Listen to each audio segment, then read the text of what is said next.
Have you ever felt this? You work, you pay, and it still feels like nothing changes. You take a deep breath, you pray for strength, and next month the bill comes back the same or worse. If you are living paycheck to paycheck, if you are stuck in credit card debt, if your APR bites you every single month, hear me. This is not a character flaw. It is a cycle.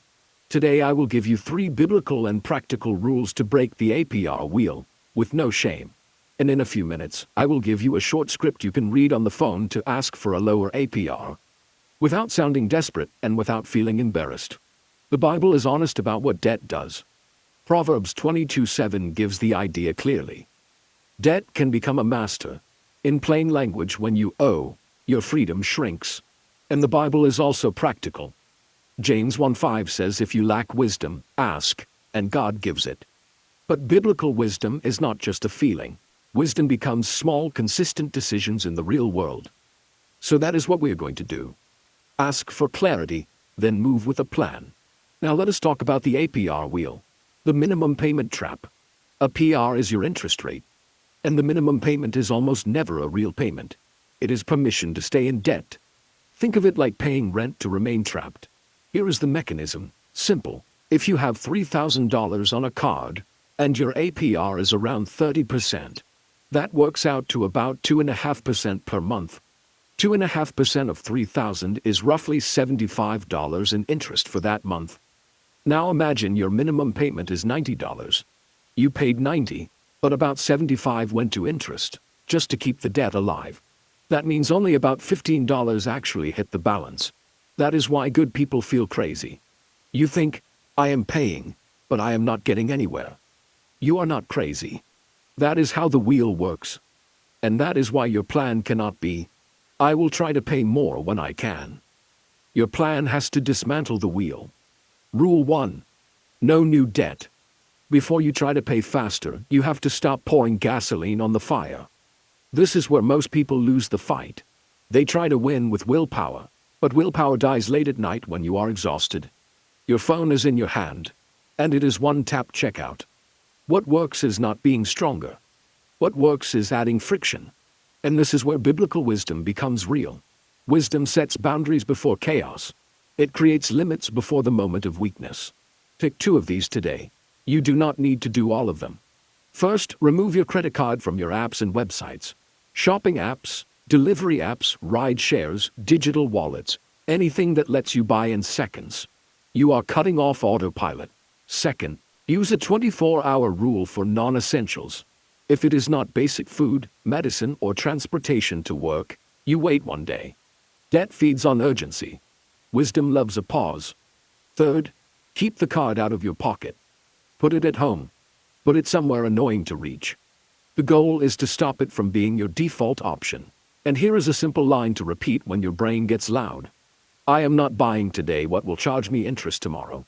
If you do only this first rule, you already stop making the problem worse. Now comes the move that speeds up your escape more than most people realize. Rule 2. Lower the APR. Some people try to work more hours, pick up side gigs, sell things, and they still stay stuck. Why? Because APR is an open faucet. You can pour more into the bucket, but if there is a hole underneath, you still lose. So the right order is this. Stop feeding the debt. Reduce the leak, then crush the principal. And this is where biblical wisdom is also practical. Prudence closes the leak before you push harder. It fixes the system before it demands more effort from you. And I need you to hear this like an adult. You are not begging. You are negotiating. You will probably hear the word no. That is normal. Your goal is not a perfect yes right away. Your goal is to find the door that opens. A lower rate, a promotional offer, or a hardship plan. Here is a short script you can read word for word. Say it calmly. Keep it simple. Hi. I have been a customer for the past few years. Can you lower my APR today? If they say no, you ask this. If not, do you have any promotional APR offers or a reevaluation? If they still say no, you ask this. Do you have a hardship program, a fixed rate plan, or a payment plan with lower interest? And then ask this. What would I need to do to qualify for a lower APR? That question changes the conversation. Because now they stop just denying you, and they start explaining the path. And if you need to escalate without drama, say this: "Can I speak with a supervisor or the retention team?" Write down your reference number. If they deny everything, thank them, hang up, and try again on a different day. You are not asking for a favor. You are trying to get out of the cycle. And when your rate drops, the same payment hits your balance harder. You stop running on soft sand. Now we move to the step that makes progress visible. Rule 3. 1 target. If you have 3, 4, or 5 balances, it is normal to freeze. Your brain looks at it and says, "No way." So we simplify. You pay the minimum on everything, and you attack one balance with every extra dollar. There are 2 classic approaches. Avalanche. You hit the highest APR first. That is usually best mathematically. Snowball. You hit the smallest balance first. That is often best psychologically, because quick wins reduce anxiety and build consistency. Here is the simple rule so you do not get stuck thinking. If one card has a much higher APR than the others, that one becomes your target. If the APR numbers are similar, pick the smallest balance to build traction. And this is where biblical wisdom becomes steady. Order and diligence beat panic. 1 step, 1 target, 1 win at a time. And when you pay one off, you do not go back to normal.